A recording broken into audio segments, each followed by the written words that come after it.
اس سلسلہ اجتماعات کے اعتبار سے الوداعی تحفہ ہوگا۔ اب میں آغاز کر رہا ہوں۔ پہلی بات، اس سبب میں 3 باتیں مجھے کہنی ہیں۔ سب سے پہلی بات یہ کہ زندگی کی سب سے بڑی حقیقت موت ہے۔ ہم بھلائے رکھتے ہیں، اپنے ذہن سے اسے دور رکھتے ہیں، لیکن واقعہ یہ ہے کہ زندگی کی سب سے بڑی حقیقت موت ہے۔ خدا کے منکر پیدا ہوئے ہیں، لیکن موت کا انکار کرنے والا تو کوئی پیدا نہیں ہوا۔ اس لیے میں نے آیت آپ کو سنائی، کل نفس ذائقۃ الموت، ہر سی نفس کو موت کا مزہ چکھنا ہے، ہر جاندار کو موت کا مزہ چکھنا ہے۔ ثم الینا ترجعون، پھر ہماری طرف لوٹا دیے جاؤ۔ تو زندگی کی سب سے اہم حقیقت موت، اور موت کے بعد رجوع اللہ، آخرت، یہ سب سے بڑی حقیقت ہے۔ ایک حقیقت سب مانتے ہیں، سب جانتے ہیں، دوسری حقیقت کے اوپر پردہ پڑا ہوا ہے۔ میں نے اس اعتبار سے نوٹ کیا، یہ الفاظ قرآن میں 3 مرتبہ ہے، کل نفس ذائقۃ الموت، ہر جاندار کو موت کا مزہ چکھنا ہے۔ انبیاء اس سے مستثنا نہیں رہے، رسول اس سے مستثنا نہیں رہے، اولیاء اللہ مستثنا نہیں رہے۔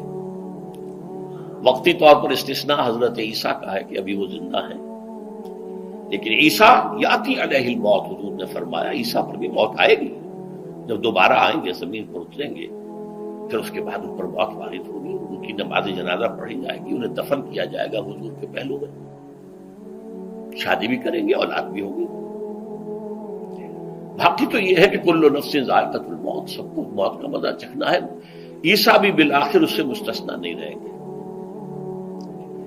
بلکہ قرآن میں ایک جگہ کہا گیا ہے أَفَإِن مِتَّ فَهُمُ الْخَالِدُونَ، کیا ہے نبی، اگر آپ کا انتقال ہو گیا تو یہ کیا ہمیشہ رہیں گے؟ کون ہے دنیا میں جو ہمیشہ رہے؟ انتقال تو ہونا، آپ کا بھی ہونا ہے۔ إِنَّكَ مَيِّتٌ وَإِنَّهُمْ لَمَيِّتُونَ، یہ تو مختصر ترین الفاظ تھے۔ اس سے آگے بڑھیے، سورہ انبیاء میں فرمایا کل نفس ذائقۃ الموت وَنَبْلُوكُمْ بِالشَّرِّ وَالْخَيْرِ فِتْنَةً وَإِلَيْنَا تُرْجَعُونَ، ہر جاندار کو موت کا مزہ چکھنا ہے، اور اس سے پہلے پہلے ہم تمہیں آزماتے رہیں گے، خیر کے ذریعے بھی، بھلائی دے کر، صحت دے کر، دولت دے کر، اولاد دے کر، شہرت دے کر، اور برائی کے ذریعے سے بھی، تنگ دستی دے کر، بے عزتی دے کر، اہانت دے کر، ذلت دے کر۔ وَإِلَيْنَا تُرْجَعُونَ، اور پھر ہماری طرف لوٹائے جاؤ گے۔ یہ وہ دوسری حقیقت جو میں نے کہا کہ جس پر پردہ پڑا ہوا ہے، بہت بڑا پردہ ہے۔ لوگ یہی سمجھتے ہیں کہ یہی دنیا کی زندگی ہے۔ قرآن کہتا ہے إِنَّ الدَّارَ الْآخِرَةَ لَهِيَ الْحَيَوَانُ لَوْ كَانُوا يَعْلَمُونَ، یہ تو آخرت پر ہی زندگی ہے جو اصل زندگی ہے، کاش کہ انہیں معلوم ہوتا۔ اس سے بھی زیادہ تفصیل سے یہ آل عمران میں آئی ہے، كُلُّ نَفْسٍ ذَائِقَةُ الْمَوْتِ وَإِنَّمَا تُوَفَّوْنَ أُجُورَكُمْ يَوْمَ الْقِيَامَةِ، ہر جاندار کو موت کا مزہ چکھنا ہے، اور پھر تمہیں پورا پورا تمہارا اجر اور بدلہ دے دیا جائے گا قیامت کے دن۔ فَمَنْ زُحْزِحَ عَنِ النَّارِ وَأُدْخِلَ الْجَنَّةَ فَقَدْ فَازَ، جو کوئی آگ سے بچا لیا گیا اور جنت میں داخل کر دیا گیا وہ تو کامیاب ہو گیا۔ اللہم ربنا اجعلنا منہم، اللہم ربنا اجعلنا منہم، اللہم ربنا اجعلنا منہم۔ وَمَا الْحَيَاةُ الدُّنْيَا إِلَّا مَتَاعُ الْغُرُورِ، اور دنیا کی زندگی تو سوائے دھوکے کے سامان کے اور کچھ نہیں ہے۔ دھوکہ کس معنی میں؟ یہ تمہیں اصل زندگی سے غافل کر دیتی ہے۔ تم کہیں سفر پر جا رہے تھے، تمہارا کہیں گھر تھا، تمہیں واپس آنا تھا، تم راستے ہی میں کسی دلچسپی میں ایسے مگن ہوئے کہ گھر بار سب بھول گئے۔ یہ تو تمہارا عارضی سا سفر تھا، تم نے اسی کو اپنی منزل بنا لیا، اپنا ٹھکانہ بنا لیا، تو دھوکہ دیا اس نے تمہیں۔ ویسے دنیا کی زندگی دھوکہ نہیں ہے، بڑی حقیقت ہے، اس لیے کہ حضور نے فرمایا انما الدنیا مزرعۃ الآخرہ، یہ دنیا آخرت کی کھیتی ہے، یہاں بو گے تو وہاں کاٹو گے، یہاں کچھ کمائی کرو گے تو وہاں اس کا بدلہ ملے گا۔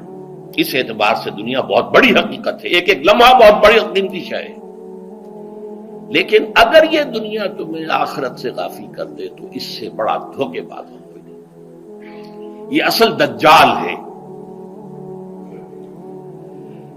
میں نے تقریباً 60 برس کی عمر کو جب میں پہنچا تھا تو موت کا انتظار شروع کر دیا تھا۔ میرے قریبی احباب کو معلوم ہے، میں کہتا رہا، یہ بھی کہتا رہا کہ بھائی میں اپنے حصے کا کام کر چکا ہوں، جتنی صلاحیت اللہ نے دی تھی، جتنی بھی میرے اندر استعداد تھی، میں اس کو بھرپور طریقے پر استعمال کر چکا ہوں۔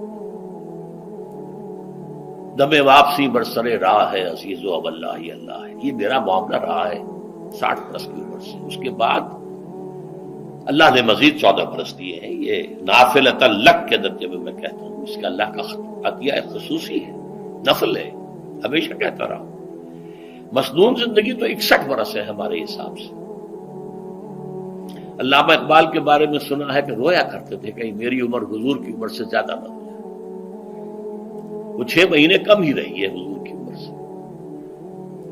جو حضور کی عمر تھی وہی حضرت ابو بکر کی، وہی حضرت عمر کی، وہی حضرت علی کی۔ ہاں، حضرت عثمان 82 برس کی عمر ہے ماشاءاللہ۔ پھر یہاں کے مجددین میں سے وہی عمر حضرت شیخ احمد سرہندی کی، وہی شاہ ولی اللہ دہلوی کی۔ ہاں، شیخ عبدالحق محدث دہلوی رحمۃ اللہ علیہ 82 برس کی عمر۔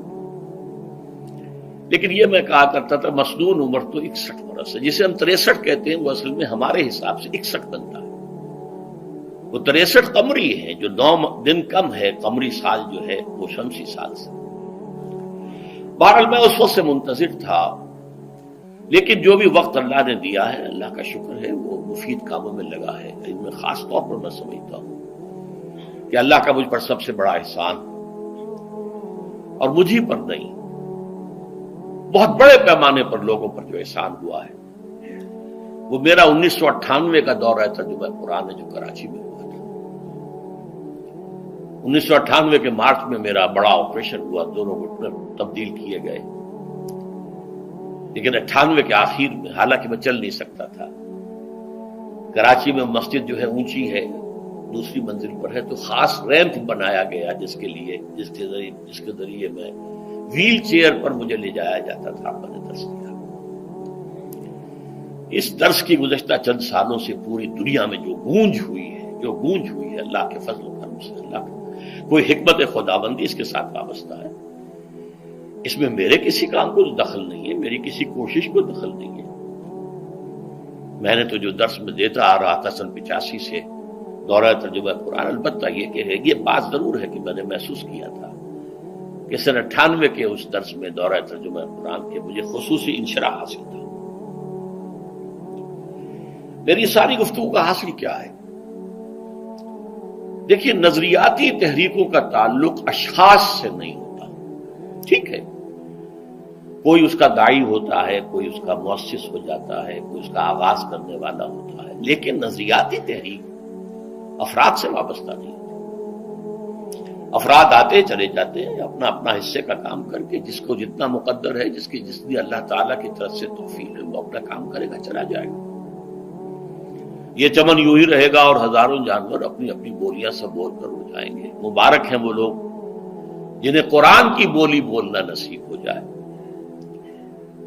وَإِنْ يَحْسَبُ أَنِّي مِنْهُمْ، مجھے گمان ہے، اللہ کا فضل ہے کہ میں ان میں سے ہوں، میں نے قرآن کی بولی بولی ہے، اور قرآن مجید کو جیسا کہ وہ ہے، ایز اٹ از،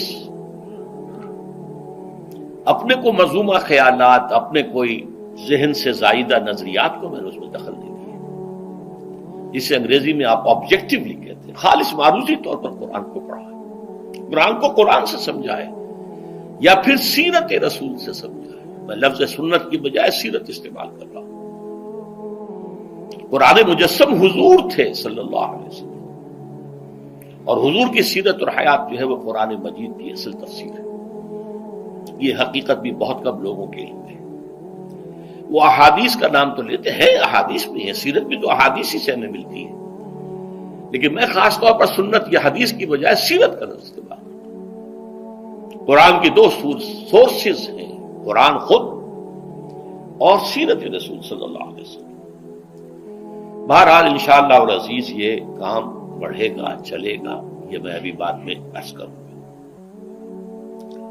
دوسری بات جو میں نے آیت پڑھی آپ کو، وَمَن نُعَمِّرْهُ نُنَكِّسُ فِي الْخَلْقِ أَفَلَا يَعْقِلُونَ، بہت بڑی حقیقت زندگی کی یہ بھی ہے، جس کی ہم عمر زیادہ کر دیتے ہیں اس کی خلقی صلاحیتوں میں کمی کر دیتے ہیں۔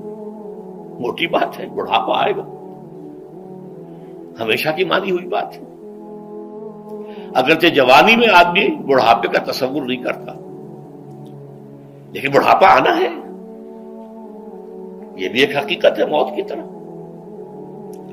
غالب نے کہا تھا مزمحل ہو گئے قوائے غالب، اب عناصر میں اعتدال کہاں۔ ایک صاحب نے مجھے شعر سنایا تھا، ابراہیم صاحب سے، ٹونک کے رہنے والے، ذوف پیری بڑھ گیا، جوش جوانی گھٹ گیا، اب عصا بنوائیے نخلے تمنا کاٹ کر۔ یہ تمنائیں جو ہیں طول العمر، انہیں کاٹو، اب گئی جوانی، امنگوں والا دور گیا، اور یہ جو تمناؤں کا پودا ہے اس میں سے لکڑی لے کر عصائے پیری بنوا لیجیے، اب بڑھاپے کے لیے ایک عصا درکار ہے۔ بڑا پیارا شعر ہے، ذوف پیری بڑھ گیا، جوش جوانی گھٹ گیا، اب عصا بنوائیے نخل تمنا کاٹ کر۔ ابھی 2-3 دن ہوئے ہیں یہاں پر جو خانہ فرہنگ ایران ہے اس کے ڈائریکٹر آئے تھے، انہوں نے فارسی کا ایک شعر سنایا، بڑا پیارا شعر ہے، در جوانی گفتم کہ شعر شعر است اگرچہ پیر بود۔ جوانی میں میں یہ کہا کرتا تھا کہ شعر تو شعر ہی ہوتا ہے، چاہے بوڑھا ہو جائے، بوڑھے ہونے سے اس میں کیا فرق واقع ہو جائے، شعر شعر است گرچہ پیر بود۔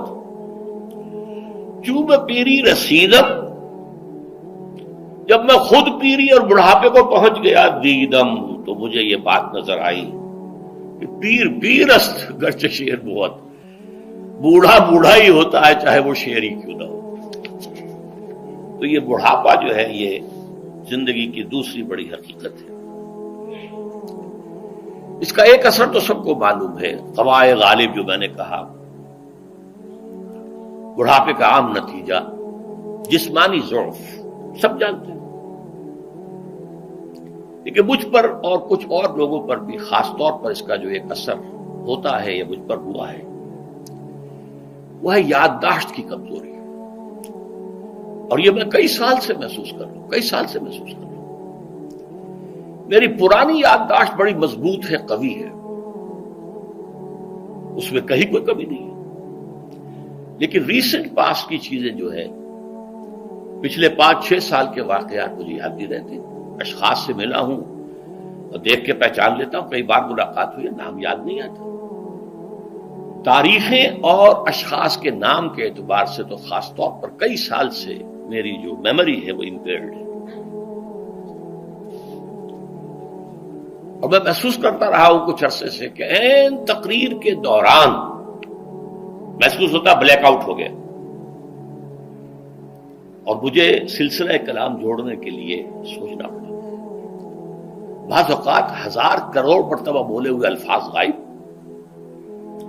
اب چاہے کتنا ہی زور لگا لوں وہ لفظ یاد نہیں آئے گا، ہاں تھوڑی دیر کے بعد خود بخود یاد آ جائے گا۔ میرے اس آپریشن سے اب کچھ عرصے پہلے تک جو میری تقریریں یہاں ہوئی، ان میں بہت سے لوگوں نے نوٹ کیا، میری تقاریر میں اب وہ روانی نہیں رہی تھی، وہ جو کراس ریفرنسز آیا کرتے تھے، جس کی بنا پر ایک مولانا عبد الکریم پاریخ صاحب تھے ناگپور کے، انڈیا کے، مولانا علی میاں کے وہ خلفاء میں سے، انہوں نے تفسیر بھی لکھی ہے قرآن کی، وہ ایک مرتبہ لاہور آئے تھے تو مجھ سے بھی ملاقات ہوئی، میرا درس بھی سنا، پھر یہاں وہ ایک دینی ادارے میں گئے، وہاں میرے خلاف باتیں ہو رہی تھی، تو انہوں نے کہا بھائی اس شخص کی کیا بات کرتے ہو، اس کے سامنے تو معلوم ہوتا ہے کہ قرآن کھلا ہوا ہے، جہاں سے چاہے لے لے، پھول کھلے ہیں گلشن گلشن، لیکن اپنا اپنا دامن، تم کیا بات کر رہے ہیں اس کے بارے میں۔ تو عبد الکریم پاریخ صاحب کی وہ جو تاثر تھا وہ صحیح تھا، کراس ریفرنسز کا آنا، القرآن یفسر بعضہ بعضا، اس میں بہت کمی آ گئی۔ بہرحال اس کے علاوہ تیسری چیز ہوتی ہے بڑھاپے میں ریزسٹنس کی کمی کی وجہ سے عوارض. بلڈ پریشر کا میں مریض ہوں اور کوئی 25 برس سے ہوں، شوگر کا میں مریض ہوں اور کوئی 5 برس سے ہوں. ایک خاص برس جو مجھ پر آیا ہے آج سے 4 سال پہلے، اس کی ایک تاریخ ہے. یہ جو امراض دماغی کے ماہرین ہیں یہ کہتے ہیں کہ ایک مرض ہے بائی پولر ڈپریشن. انسان میں کبھی تو انشراح ہوتا ہے، ایکٹیویٹی ہوتی ہے، سوچتا ہے اور ایکٹیو کرنے کے لیے، گفتگو کے لیے، بھاگ دوڑ کے لیے طبیعت میں آبادی ہوتی ہے. کبھی وہ بجھ سا جاتا ہے، کبھی وہ حرکت کرنے کو جی نہیں چاہتا، پڑا رہے کسی کونے میں، سو جائے. تو یہ بائی پولر معاملہ کہلاتا ہے، یہ ویو چلتی ہے. اچھا یہ ہے ہر انسان میں، جسے ہم عام طور پر کہتے ہیں موڈ آف ہے بھائی میرا، مجھ سے باتیں کرو. تو یہ موڈ کا آف ہو جانا، آن ہو جانا، یہ عام آدمی بھی ہوتا ہے. لیکن جو اللہ کے کسی فضل و کرم سے زیادہ ذہین ہو، زیادہ حساس ہو، ان میں پھر یہ جو ویو ہے یہ زیادہ اونچائی زیادہ نیچائی، زیادہ اونچائی زیادہ نیچائی، اور اس کو پھر ہم کہتے ہیں مرض، بائی پولر. یہ ہمارا خاندانی مرض ہے. والد صاحب کا تھا، بڑے بھائی اظہار احمد صاحب کو ہوا، میری بڑی ہمشیرہ کو ہوا. عام طور پر اس کی عمر ہوتی تھی 3 تجربے مجھے ہیں. والد صاحب کو 13 برس میں نے اٹینڈ کیا ہے اس بیماری میں، سن 52 سے 65 تک جب کہ ان کا انتقال ہوا. تو یہ عام طور پر شروع ہوتا ہے 50 برس کے لگ بھگ. میری عمر جب 50 برس کے لگ بھگ ہوئی تو مجھے کئی مرتبہ محسوس ہوا کہ میری تقریر کے دوران سوئچ آف ہوتا ہے. ایک مرتبہ سن 70 میں میری یادداشت کئی گھنٹوں کے لیے بالکل ضائع ہو گئی. اس کا میں نے تذکرہ کیا ہوا، میری کتاب ہے حساب کم و بیش. جو کیفیت مجھ پر گزری تھی، جس کرب کے عالم میں وہ چند گھنٹے مجھ پر گزرے تھے، میں انہیں الفاظ میں بیان نہیں کر سکتا. آدمی خراب ہے، نہ ابتدا کی خبر ہے نہ انتہا معلوم، کچھ بھی نہیں. میں جب 50 برس کا ہوا اور یہ ایک مرتبہ مجھے جھٹکے لگے مسجد سمن آباد کے اندر، تو میں نے ڈاکٹر رشید چودھری صاحب سے، وہ میرے والد صاحب کے بھی معالج رہے تھے، میں نے ان سے کہا کہ یہ ڈینجر زون میں داخل ہو گیا ہوں. ان کا نہیں، آپ کو یہ نہیں ہوگا، اس لیے کہ آپ اللہ کے کتاب کی خدمت کر رہے ہیں. تو ان کی یہ بات تو پارشلی ٹروتھ نکلی کہ 70 برس کی عمر میں مجھ پر یہ 20 برس اللہ تعالیٰ نے مجھے اس میں ایک بونس دے دیا. 70 برس میں ظہور ہوا. اس کا ایکسائٹنگ کاز بنا ہے افغانستان میں جو حادثہ ہوا طالبان کے ساتھ. اتنا صدمہ مجھے تھا، ایک دم بیٹھ گیا. یہ چیز جو ہے ابھی کنٹینیو کر رہی ہے.